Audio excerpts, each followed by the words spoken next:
అందరికీ నమస్కారము. నేను Kammisetti Bhaskar Rao, Andhra Pradesh voice and welfare ex servicemen association నుంచి.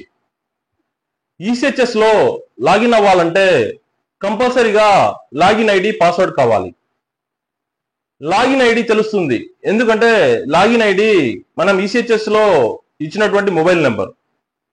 పాస్వర్డ్ మర్చిపోతే ఫర్గెట్ చేసి కొత్త పాస్వర్డ్ ఎలా క్రియేట్ చేయాలి, ఒకవేళ మనకు మొబైల్ నెంబర్ కూడా తెలియకపోతే మొబైల్ నెంబర్ మరియు ఫర్గెట్ చేసి పాస్వర్డ్ ఎలా క్రియేట్ చేయాలనేది ఈ వీడియోలో తెలుసుకుందాం.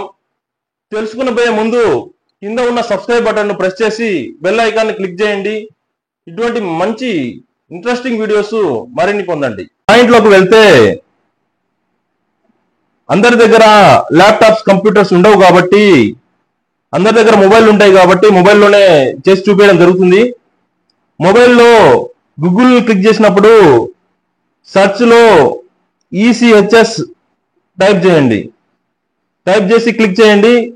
అప్పుడు సెకండ్ లో ECHS online 64 KB smart card application అనేది కనపడుతుంది.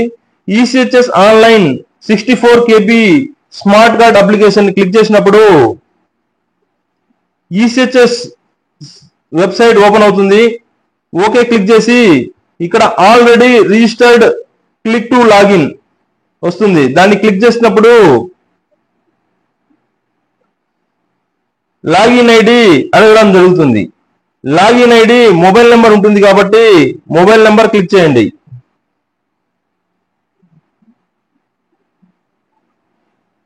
కింద ఉన్నటువంటి change oblique forget password click చేస్తే రెండు రకాలుగా పాస్వర్డ్ చేయడానికి మీకు ముందు కనపడుతుంది. ఒకటి వచ్చేసి యూజింగ్ సెక్యూరిటీ క్వశ్చన్స్, రెండు using email ID. Using security questions click చేసినప్పుడు what is your mother's name, what is your place of birth. మనము రిజిస్ట్రేషన్ చేసుకునేటప్పుడు ఈసీహెచ్ఎస్ లో ఈ కోడ్ వర్డ్స్ అనేది ఇవ్వడం జరుగుతుంది. ఈ కోడ్ వర్డ్స్ గుర్తు ఉంటే ఇవి నింపి కొత్త పాస్వర్డ్ ఎంటర్ న్యూ పాస్వర్డ్, రీ ఎంటర్ న్యూ పాస్వర్డ్ క్రియేట్ చేసి ఇక్కడ వెరిఫికేషన్ కోడ్ చేసి తర్వాత చేంజ్ ఆఫ్ పాస్వర్డ్ కూడా క్లిక్ చేస్తుంటే మీకు కొత్త పాస్వర్డ్ ఏదైతే మనము న్యూ పాస్వర్డ్ ఎంటర్ చేశామో అది మీకు అవ్వడం జరుగుతుంది. లేని పక్షాన మరలా నెంబర్ క్లిక్ చేసి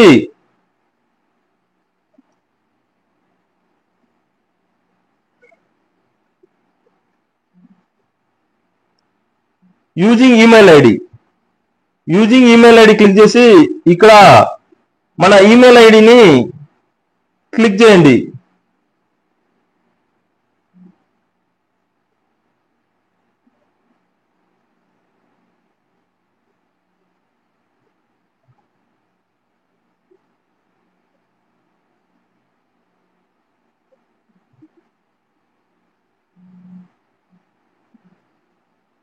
క్లిక్ చేసినప్పుడు కరెక్ట్ గా ఈమెయిల్ కి ఓటీపీ వెళ్తుంది. ఓటీపీ వెళ్ళినప్పుడు ఓటీపీ క్లిక్ చేసి కొత్త పాస్వర్డ్ ఎంటర్ న్యూ పాస్వర్డ్, రీ ఎంటర్ న్యూ పాస్వర్డ్ మనం కొత్తగా ఏదైతే క్రియేట్ చేయాలనుకున్నామో అది ఎంటర్ చేసి వెరిఫికేషన్ కోడ్ క్లిక్ చేసినప్పుడు చేంజ్ పాస్వర్డ్, కొత్త పాస్వర్డ్ క్రియేట్ అవడం జరుగుతుంది. ఈ రెండు కూడా జీమెయిల్ తెలియదు, సెక్యూరిటీ క్వశ్చన్స్ తెలియనప్పుడు మనం ఏం చేయాలంటే ECHS online 64 KB smart card application click చేస్తే ఇక్కడ ఇన్స్ట్రక్షన్స్ టు బెనిఫిట్స్ రిస్క్ అని ఉంటుంది. ఇక్కడ మనకు టోల్ ఫ్రీ నెంబర్ అయితే ఇవ్వడం జరిగింది. ఇక్కడ ఎటువంటి క్లారిఫికేషన్స్ ఉన్నా ఈ టోల్ ఫ్రీ నెంబర్ కు, ఈ వాట్సాప్ నెంబర్ కు మనం మెసేజ్ పెడితే ఇమీడియట్ గా యాక్షన్ తీసుకోవడం జరుగుతుంది.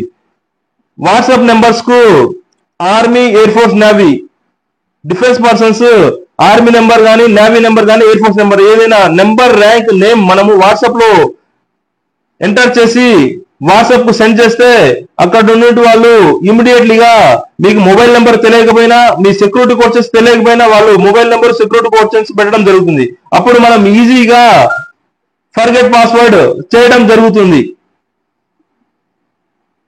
ఫర్గెట్ పాస్వర్డ్ ఎలా చేయాలో ఎక్స్ సర్వీస్ మెన్ అందరికీ క్లుప్తంగా అర్థమైందని భావిస్తున్నాను. అందరికీ ధన్యవాదాలు.